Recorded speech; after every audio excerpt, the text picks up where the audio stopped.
In today's video, we are going to be breaking down Brandon Ingram's basketball shooting form. He is a really great shooter in the NBA, and we can all learn from how he is able to shoot the basketball. Let's get down and let's check him out. Okay, so in this first clip, what we are looking at is where he gathers the ball first. And he gathers the ball between his hips as well as between his knees. From there, what he does is he usually does step into his shot. Now, when he's shooting the ball, he does tend to tilt away from the basket versus other players who like to square up their body. He does not. He does tilt his body away from the rim. However, when he does tilt his body away from the rim, whether it be his knees, his hips, and his shoulders, they are all pointing in the same direction. He doesn't have his lower body pointing this way and then his upper body pointing this way. That takes away a lot of power, accuracy, and all of that. So if you are going to tilt away from the basket, make sure that your whole body does so and not just a part. Next, we want to look at his shoulders, knees, and toes. And from here, his shoulders are over top of his knees and over top of his toes. He is in line with his body. He is making essentially a Z, which is going to allow him to be very stable. When he gathers and goes up into his set point, we notice that he only starts to bend his elbow when he's halfway up. Some players will not bend their elbow until they're all the way up into their set point, while other players will not bend their elbow at all and have a total 90 degree. A total 90 degree is going to give you a faster release, while a 45, like what Brandon Ingram does have, will allow you to have a more powerful shot, so you don't have to necessarily use as much of your legs. Now, when he does go from his gather up into his set point, he does start to roll up onto his toes, and that's what you would like to do, or at least start on your toes instead of having to roll up onto them, because your toes, being up on your toes, is going to allow your calves to activate. And those are fast twitch muscles. They get you up into the air much faster. Now, going from there, when he does jump up into his shot, he does tend to unbend his knees, or at least straighten out his legs before he even goes up into his set point. This could take away some of his power from his shot. From there, what we are looking at is also his set point. And where is his set point? Well, he does have his shoulder and elbow in line with the rim, and this is very important. From there, he has that ball over top of his right eye. What this is going to allow him to do is to have that ball in line with his elbow, and also his elbow being in line with his shoulder, which makes that triangle, which allows him to have a very accurate shot. The reason why he's angled away from the basket is most likely the case that he is unable to get his elbow in line with his wrist or the ball as well as his shoulder when he's squared up to the basket. That would have his shot then miss out towards the right side if he was squared up, because in his case, he's unable to get that triangle in line if he was squared up to the basket. Now, when he does raise that ball, roughly right about there, he starts to bend his elbow.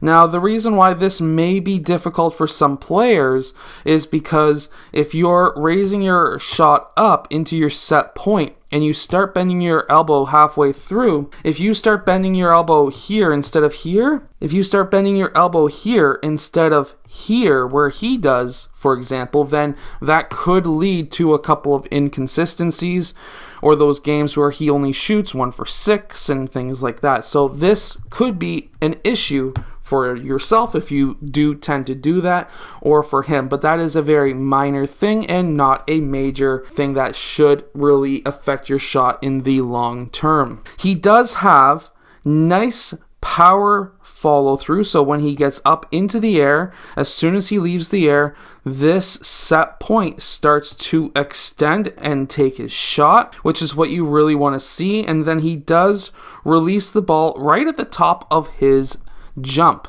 Now, there are some players who like to be able to release the ball right at the top of their jump. Others find success when they're slightly on the way back down, and others find success when they're slightly on the way up. It's really a personal decision. You will find a lot of coaches and trainers say that you should release the ball just a hundredth or a thousandth of a second on the way back down from your shot. And the reason why they say that is because then you are more stable in your shot on the way down than you are on the way up, but you would be needing more power into your shot with your legs. So keep that in mind if you are about to shoot like that. He does release with his middle finger, and we do see that he does not have a thumb flick like Curry or Irving, and we also see that his elbow is well above his forehead, which is going to give him a lot of arc on his shot. You want a lot of arc on your shot because then that rim looks a lot bigger to the ball than if it didn't have a lot of arc. Basically, it allows you to have a more consistent shot on that rim. Also, he has some pretty good spin and rotation on that shot. By having a lot of rotation on that shot, when it does hit that rim, there's a higher chance of it bouncing in finally. Sort of like the Kawhi Leonard shot in the playoffs a couple of years ago. Something else I really want to show you is his head. And this is something that a lot of players, at least at the younger age groups, make a mistake on. We want to look at his head and where he is looking. He is looking at that rim. As soon as he catches that ball or picks up that ball, he's looking at that rim. He steps into his shot. His right foot is ahead of the left foot, which is going to allow him to get in line. And we do see his ability to get up into that shot quite early after that gather. This is very important, especially that fact that you're looking at that rim, you're really able to narrow down or zone into where you are going to be aiming. Everyone aims differently. Some players will aim for the back of the rim, others will aim for the front, others will aim for the middle.